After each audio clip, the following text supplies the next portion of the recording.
Austria, 1823. A 73-year-old man is admitted to the Vienna General Hospital.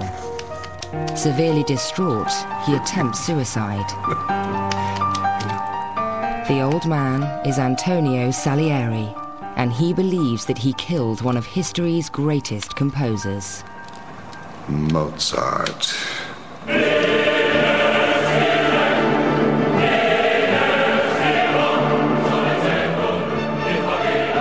For the last 2 centuries, the tragic demise of Wolfgang Amadeus Mozart has been shrouded in mystery. Many have investigated his death, and over 100 theories have been proposed, including murder. Today, modern medical detectives continue to scour the details of Mozart's life. From his numerous childhood illnesses to his harrowing final moments, it is one of history's greatest medical mysteries. And the time has arrived to uncover the clues and attempt to answer the question, how did Wolfgang Amadeus Mozart really die?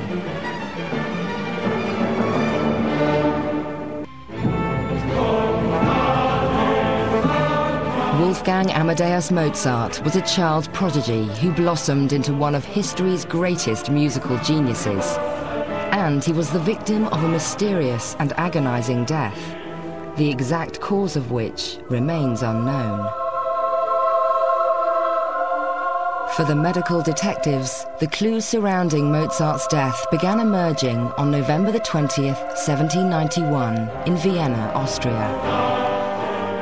The 35-year-old composer, reeling from exhaustion, struggled to finish his latest composition, a requiem, a mass for the dead. This was the beginning of Mozart's decline. He felt ill, and he took to his bed. He always recovered. I mean, Mozart was one of those people who just had to lie down for a day or two, and up he came. But he never got up. Mozart's wife, Constanza, and her younger sister, Sophie, cared for the ailing composer. His symptoms consisted of a high fever and severe joint pain with swelling. Constanza employed 2 of Vienna's finest doctors, Thomas Franz Klose and Matthias von Saleber. At the time, doctors had only a crude understanding of medicine. Without the simplest of medical tools like the stethoscope or thermometer, Mozart's doctors could only feel his body for fever, examine his urine's color and smell, and finally prescribe several vivisections or bloodlettings. At the time, the belief was that excessive amounts of bodily fluids caused disease. Over the course of 2 weeks, the doctors removed nearly 2.5 liters of blood from Mozart's body, almost half of his total blood volume. Not surprisingly, Mozart's condition only worsened. However, some good did come from the doctor's visits. Upon examination, they discovered that Mozart suffered a rash. And then in the second week or so of his illness, he began to swell up, to get tremendous fluid in the tissues. And at that point, probably looked a lot like the Pillsbury Doughboy. He was unable to lean forward, to sit up himself. He was unable to get out of bed. He had to be lifted out of bed. December the 4th, 1791. 14 days after falling ill, Mozart's fever still raged unchecked.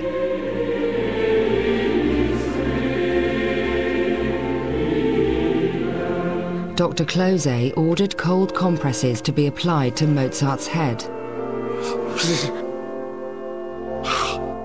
Upon contact, he passed out.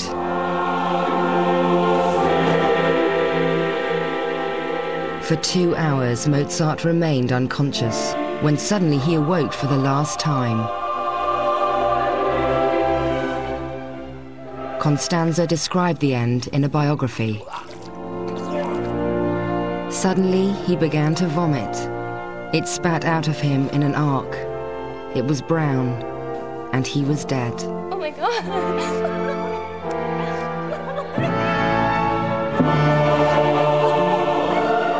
Mozart's doctors diagnosed the final illness as a severe miliary fever, which simply meant a fever with a rash that looked like millet seeds. This evidence, along with every symptom the great composer suffered, is the starting point for the clues leading to the question, what killed Wolfgang Amadeus Mozart?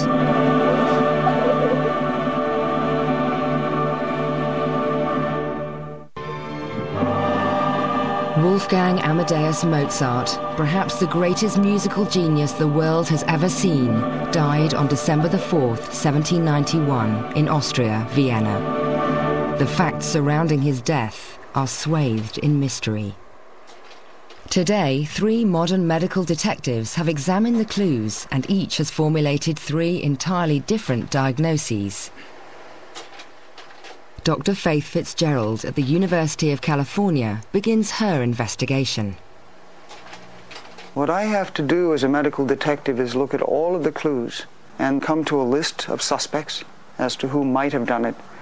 And then through deductive reasoning and the knowledge of medicine, through careful consideration of all of the speculations, all of the diseases, all of the toxins, find which matches most closely the description of his symptoms. The fever, the rash, the joint pain and the severe swelling. These clues lead to a long list of potential killers. In an attempt to narrow down the suspects, Dr. Fitzgerald obtained the great composer's past medical history. I went back into Mozart's history of the illnesses he had as a child and through his adolescence to find out if there was anything in his medical past that could suggest to me which of the suspects lined up now, the ones that killed him, might have attacked him in the past. And the answer was, yes, there was. Dr. Fitzgerald began her investigation into Mozart's death by examining the events which took place in Salzburg, Austria, during 1756. It was here that Wolfgang Amadeus Mozart was born into a family of musicians. His older sister, Nannerl, was a virtuoso on the piano, and his father, Leopold, an accomplished violinist and composer. But Mozart was not just another child prodigy. He possessed a genius so great that it transcended normal human musical ability.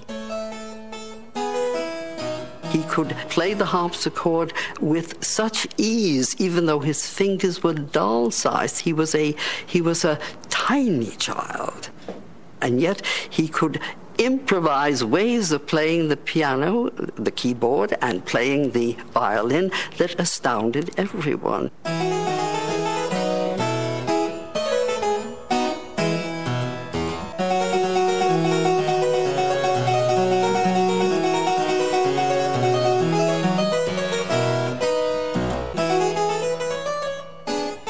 Wolfgang's father, Leopold, set his own music career aside when he recognized his son's brilliance. The young Mozart was so talented, he composed his first minuet at aged 5. If you play the very, very first pieces that most composers write, there's something about them that still shows a certain kind of promise and precocity, but a certain primitive kind of feel to it. Whereas the minuet that Mozart wrote when he was 5 years old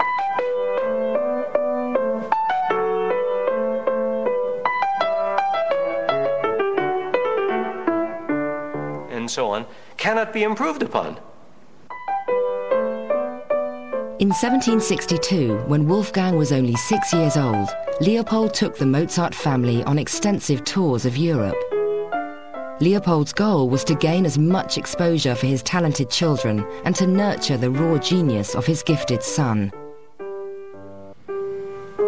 Leopold really pushed the genius of Mozart. The travels made him what he ultimately became because he needed experience, he needed exposure, he needed the world of music so he could become the composer that he finally becomes.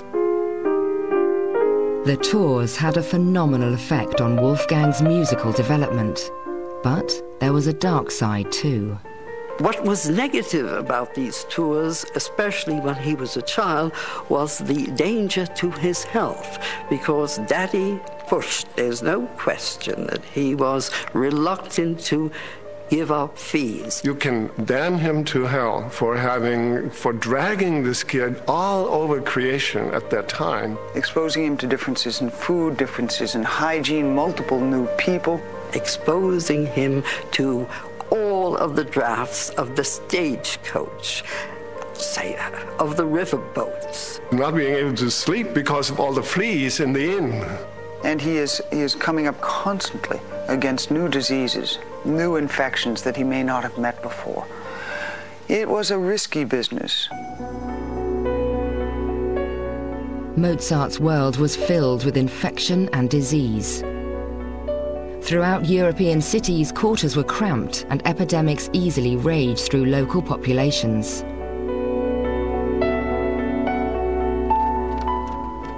While investigating their travels, Dr. Fitzgerald discovered letters written by Leopold describing his son suffering from both typhoid fever and smallpox. These diseases brought Wolfgang dangerously close to the brink of death. But it was an illness Wolfgang suffered in October of 1762 that caught Fitzgerald's attention and led her to believe that she had stumbled upon the key to understanding Mozart's death.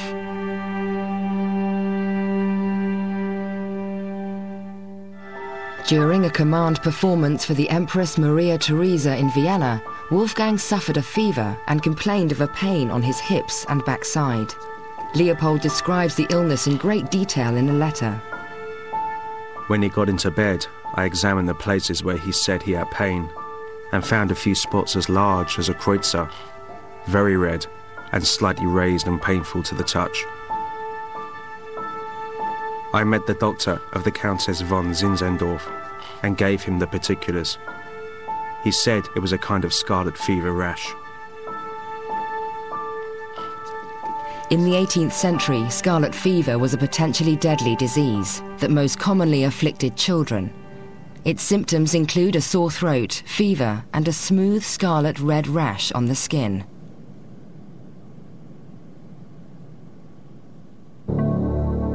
But Dr. Fitzgerald believes the description of Wolfgang's rash more closely resembles this: a rash that has slightly raised nodules, the size of what Leopold describes as a kreutzer, or a penny. What Leopold describes isn't scarlet fever. The bumps are not characteristic of scarlet fever.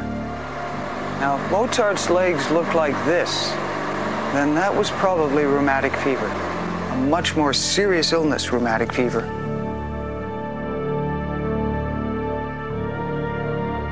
Rheumatic fever begins with an infection caused by the common streptococcal bacteria. For reasons unknown, the victim's immune system not only attacks the bacteria, but also attacks the body's own tissue. This reaction can result in several afflictions, including arthritis in the joints, a rash on the skin, and most dangerously, long-term damage to the heart valves, the main gateways through which blood travels to the rest of the body. Rheumatic fever is particularly dangerous because the more an individual contracts it, the more likely he or she is to contract it again. Now each sore throat takes on a magnitude of malevolence that it wouldn't have before. Each time it could be the streptococcus, and each sore throat could be further damage to an already damaged heart or heart valve. Every time I read in Leopold's letters about sore throat or fever, I'm worried that he may be having recurrent rheumatic fever. Again, on these tough travels that his father is conducting him around Europe, he suffers a severe arthritis, one so bad that he couldn't stand up for a week. There's very little else in childhood that will do that but acute rheumatic fever. After 3.5 years of travel, the Mozarts returned to their hometown of Salzburg. Dr. Fitzgerald believes the illnesses suffered during the European tours might have taken a lethal toll on Mozart and permanently damaged his heart. So the question with Mozart during his final illness is, what evidence do I have of heart failure?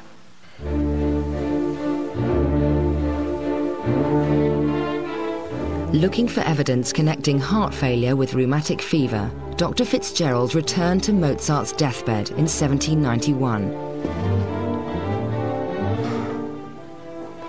The 35-year-old Mozart was probably infected once again with the streptococcal bacteria, triggering yet another attack of rheumatic fever. He experienced a rash, high fever, and joint pain.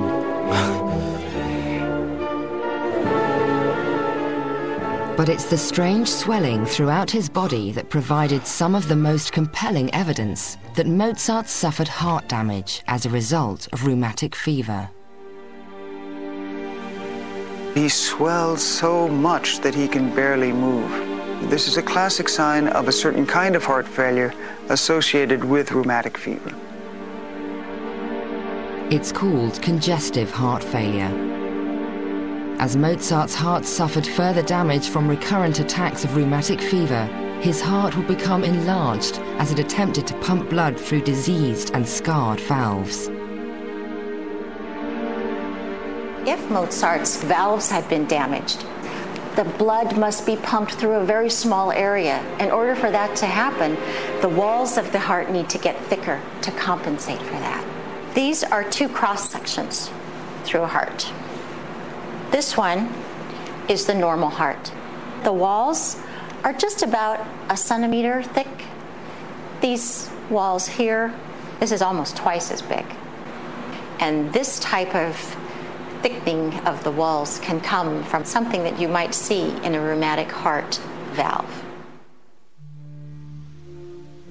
When the heart is enfeebled by injury, when muscle has been replaced by scar, the heart cannot beat to expel the blood within it as effectively as it could before. In that case, the blood which is being delivered to the heart from the body backs up, and it creates such pressure in the vessels that it literally oozes out of them, the serum portion of the blood, the water, and enters the tissues. This accumulation of fluid is what caused the incredible swelling throughout Mozart's body. It eventually collected in his lungs, effectively drowning him.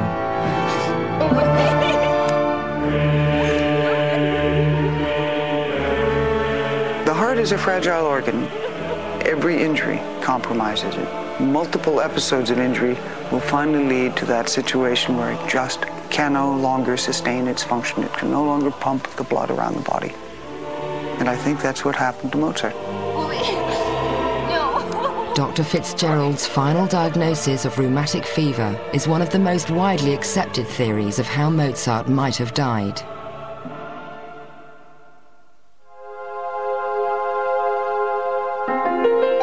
But further investigation into Mozart's adult life and illnesses raises the possibility that an entirely different disease might have ended the life of this great musical genius.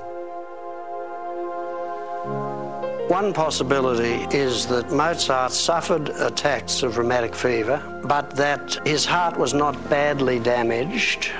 The extraordinary thing about streptococcal infections is that they can affect different people in different ways. And this can produce fascinating variety of different disorders. Dr. Peter J. Davies believes it might not have been Mozart's heart that failed him, but another major organ. It's a new diagnosis and a new investigation on the trail of Mozart's killer.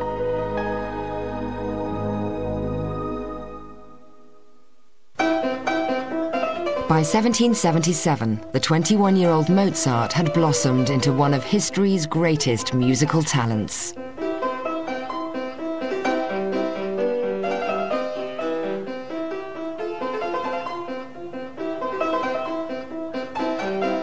He had already written several successful operas and the majority of his renowned violin concertos. But although his musical abilities continued to soar, he could not secure a full-time job. So in June of 1777, Mozart travelled to Paris with his mother, seeking his fortune. Mozart's father, Leopold, stayed behind for the first time in his son's career, difficult for a man who was used to controlling his son's every move. En route to Paris, Mozart stopped off in Augsburg, Germany, and spent time with his cousin Baslia, who many historians believe was one of Mozart's first lovers. Over the coming years, he wrote to her often. These infamous letters earned Mozart a reputation of being a crude and vulgar genius.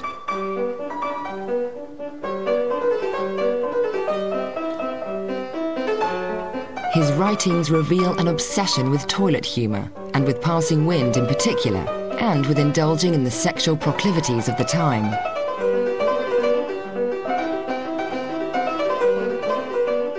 To me, it is just Mozart letting go, and letting go of the tremendous pressures that he was under at almost all times on these trips.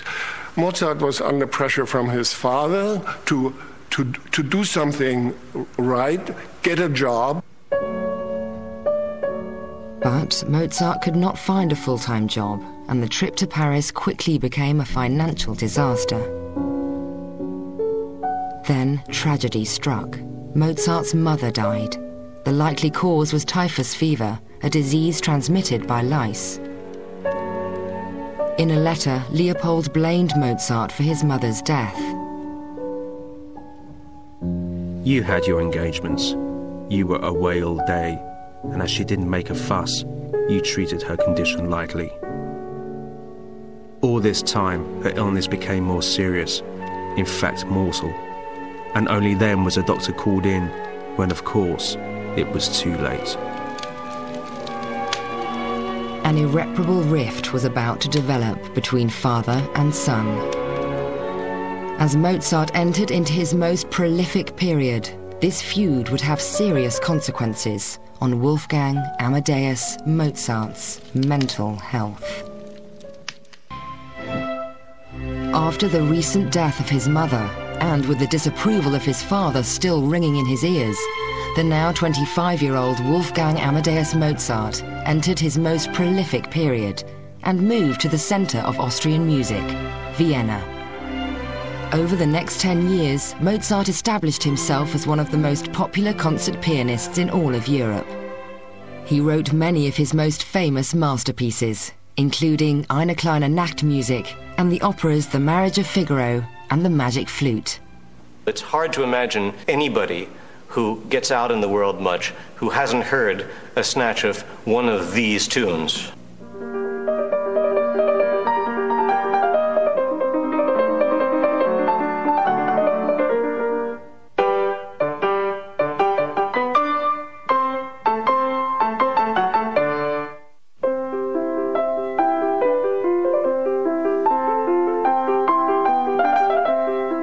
And perhaps most of all,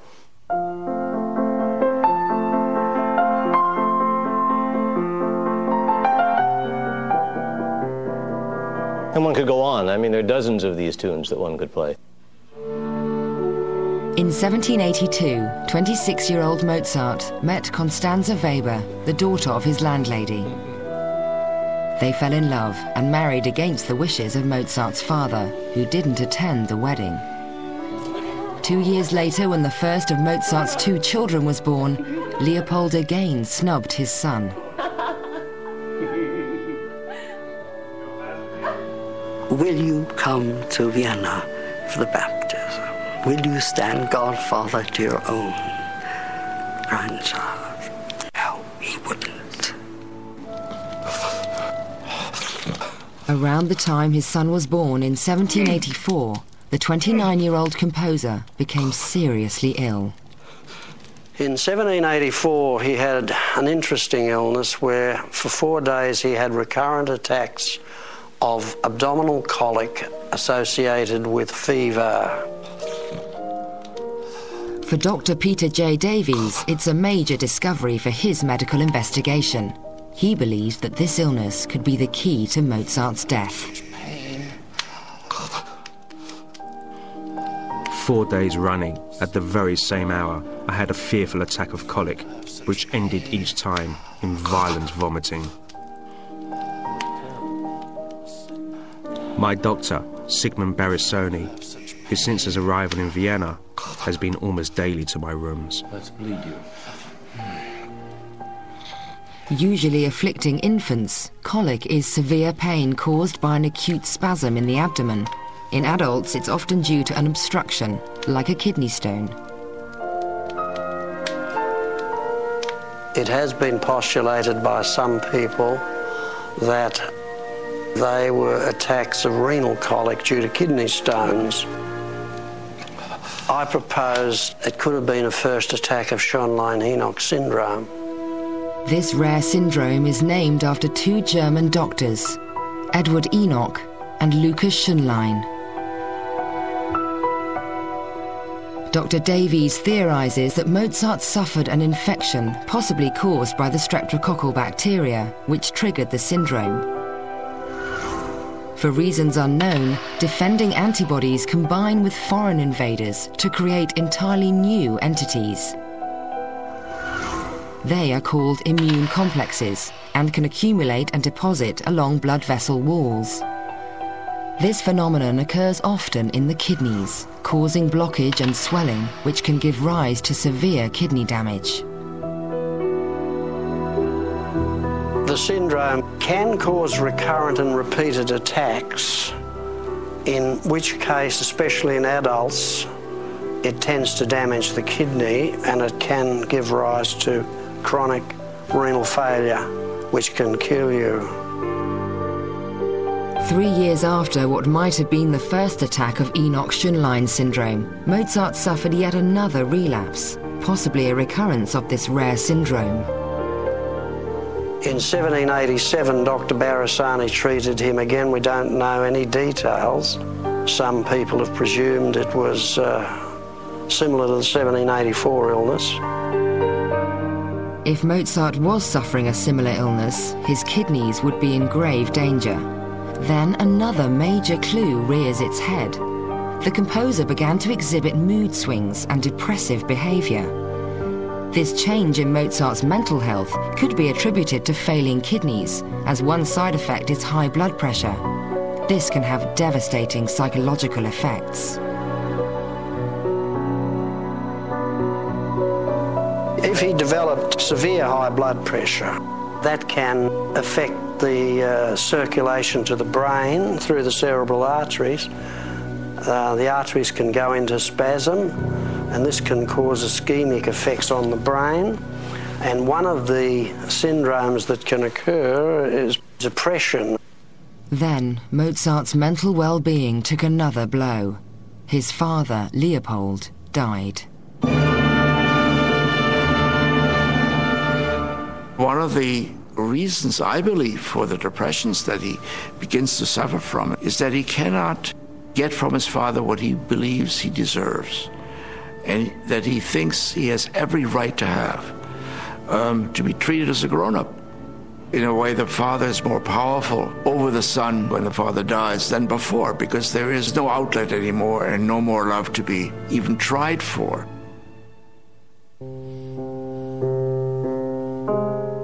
The combination of his father's death and possible recurrent kidney failure no doubt added to Mozart's already troubled mind.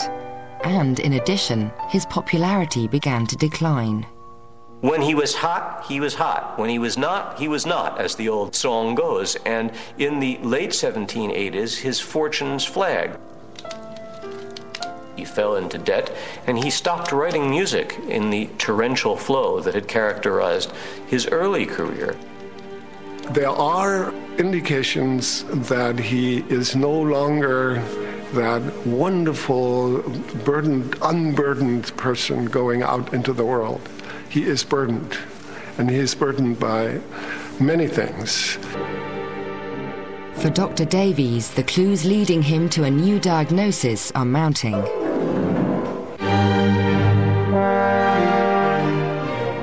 1791, the last year of Mozart's life. The 35-year-old composer experienced a resurgence in popularity.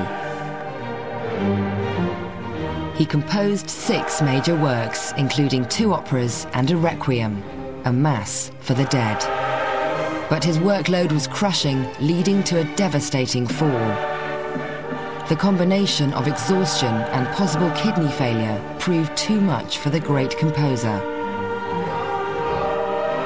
After working furiously on the still unfinished requiem, Mozart was confined to his bed on November the 18th, 1791, for the last time. Dr. Davies believes that Mozart was suffering with an infection that possibly triggered another bout of Enoch-Schönlein syndrome. And it's this final episode that proved to be too much for Mozart's already damaged kidneys.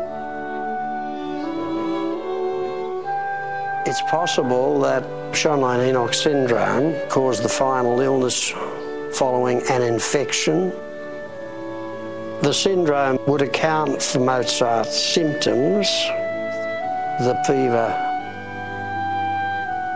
the skin rash,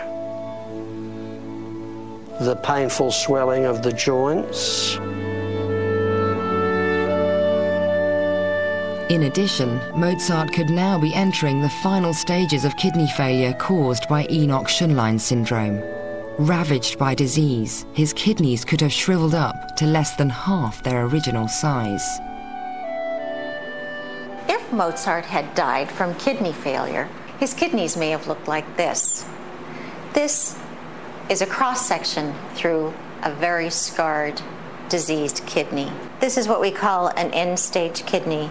It's very small, the outside is very granular, and there are marks from scars of previous infections. It is here, in this outer part of the kidney, where the infections associated with Enoch-Schönlein syndrome occur. After each infection, scar tissue is created, turning a smooth, healthy kidney into a diseased specimen. When Mozart's kidneys finally failed, his body swelled, toxins mounted and poison invaded almost every tissue in his body.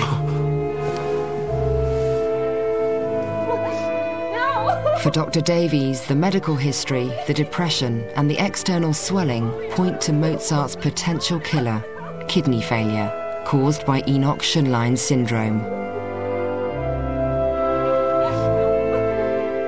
But more than 30 years after the great composer's early demise, a single event undermines the major medical theories behind Mozart's death and raises the question of foul play.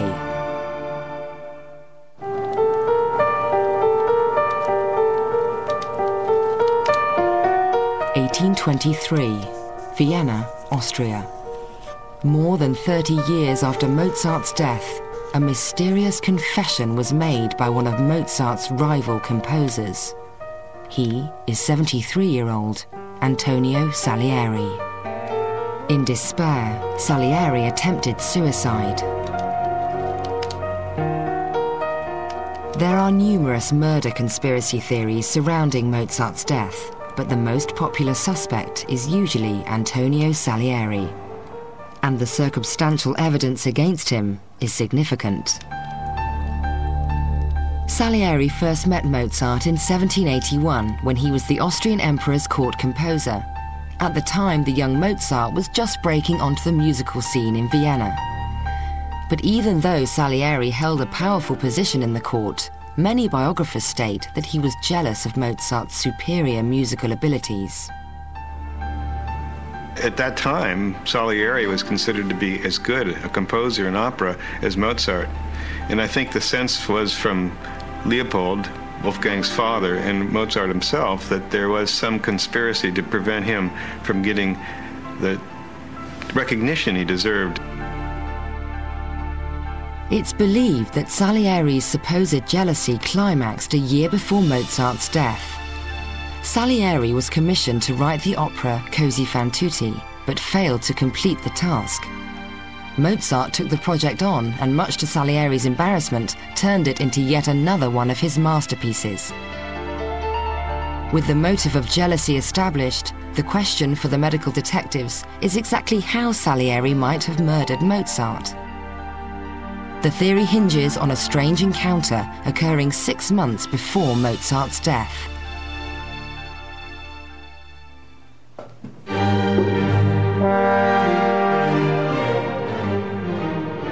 In an early biography, Constanza reports that Mozart is visited by a stranger who commissions the composer to write a requiem. The requiem was the 6th piece Mozart composed that year. There are suggestions that Salieri was the man behind the request, with an objective to either work Mozart to death or to somehow get close enough to slowly poison him. Constanza is quoted in several biographies saying that she believed Mozart became obsessed with the requiem and exhausted himself working on it. In failing health, Mozart confided to Constanza that he believed he was writing the requiem for himself. I know I must die.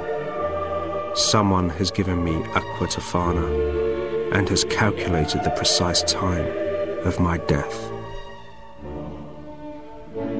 Aqua tofana is a colorless and tasteless liquid poison usually slipped into a victim's drink.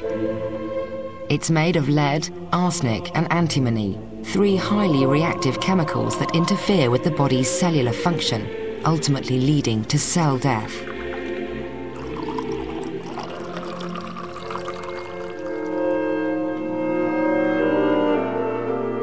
Could the symptoms of Mozart's final illness, the fever, rash and swelling, be the result of poisoning? And more importantly, could Salieri have committed this dastardly deed? Now, evidently in this terminal delirium during the 2nd week, he spoke about being poisoned. And there is, of course, from the film Amadeus, this great suspicion that Salieri had done it. But there really isn't any poison that corresponds in what was described as happening to him during his final illness. If Mozart were being poisoned with aqua tofana, the symptoms would have been a burning throat, abdominal pain, and difficulty breathing, symptoms absent from the descriptions of his final illness written in letters and biographies. In addition, Salieri's confession in 1823 was made while he was in the Vienna General Hospital, suffering from dementia.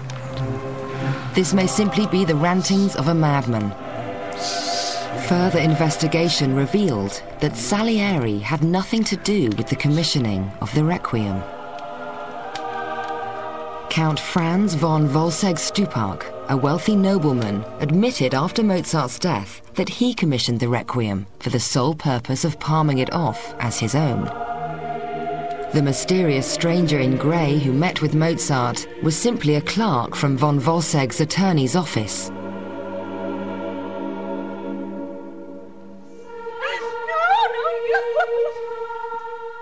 Contrary to the numerous stories, no medical evidence exists that endorses the claim that Mozart was the victim of foul play. But new evidence was about to surface that shed new light on Mozart's death. Over the last 2 centuries, medical investigators have proposed more than 100 theories on how the great composer Wolfgang Amadeus Mozart might have died. However, Dr. Jan Hirschman of the University of Washington School of Medicine isn't convinced that any of them are correct. Determined to find a new diagnosis, Dr. Hirschman painstakingly sifts through the biographical and medical material written about Mozart's life, health, and death. I systematically began to go through the different kinds of infectious diseases that there are, looking at those caused by bacteria, those caused by viruses, those caused by fungi, and then those caused by parasites. As I was reading about different parasitic diseases, I stopped on one which I hadn't given much thought to and began to wonder about whether that might be a reasonable explanation. Dr. Hirschman's investigation into parasitic diseases led him to a different and unique diagnosis of how Mozart might have died. The investigation took him to Dresden, Germany in 1860.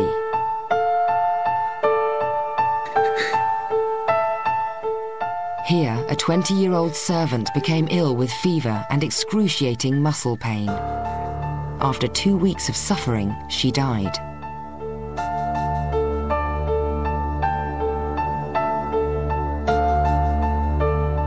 The hospital pathologist Friedrich von Zenker examined a specimen of her muscle. He took bits of her muscle and examined them under a microscope and discovered, to his surprise, that there were in this muscle worms that were moving. This was around Christmas time, and one of the traditions was to eat uncooked meat at the time as a celebration. And so he went back and got some of this meat that was still available, looked under the microscope, and saw that there were worms in it.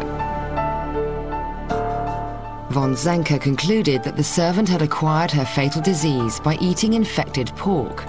The mysterious worm was Trichinella spiralis, and the disease that killed her is now known as trichinosis.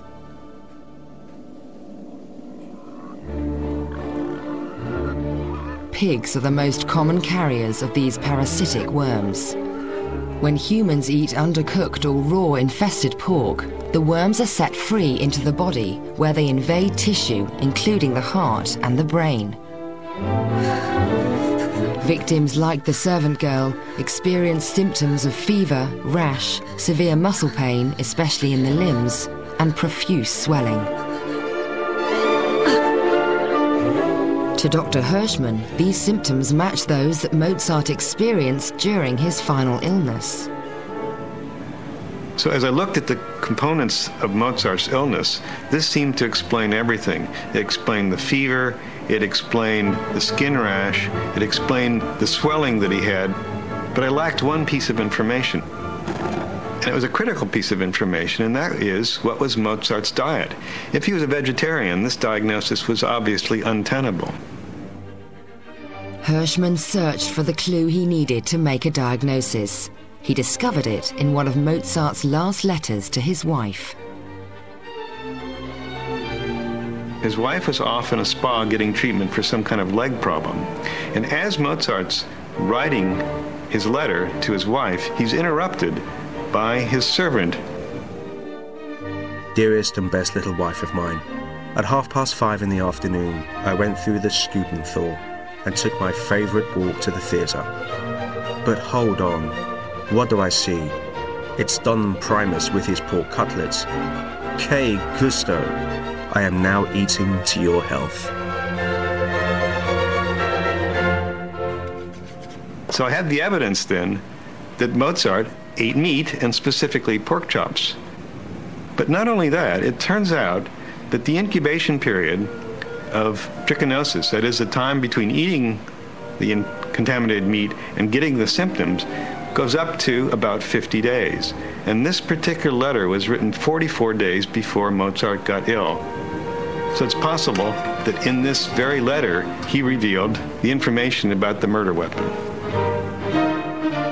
Dr. Hirschman now believes he knows what killed Mozart, not foul play, but undercooked meat, and that Mozart died of trichinosis.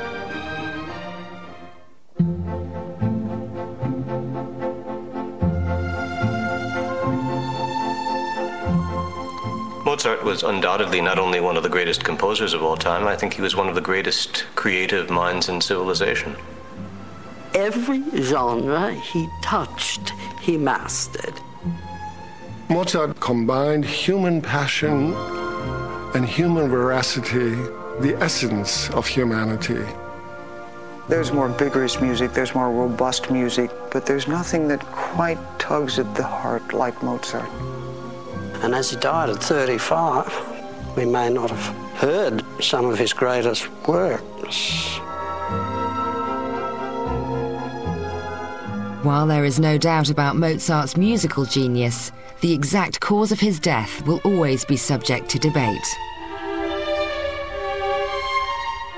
Because no autopsy was ever performed on Mozart and none of his body parts remain for DNA testing, we will never know exactly what killed the great composer. It is this mystery that will continue to fuel speculation and keep medical detectives searching for clues that might one day reveal the indisputable cause of Wolfgang Amadeus Mozart's death. You want to believe that great people die of great things. And because he is so magnificent, it's very hard to imagine him dying of some common, ordinary, pedestrian, average guy on the street type thing. So you want him to have died of some malevolent force as grand as he himself was a good force.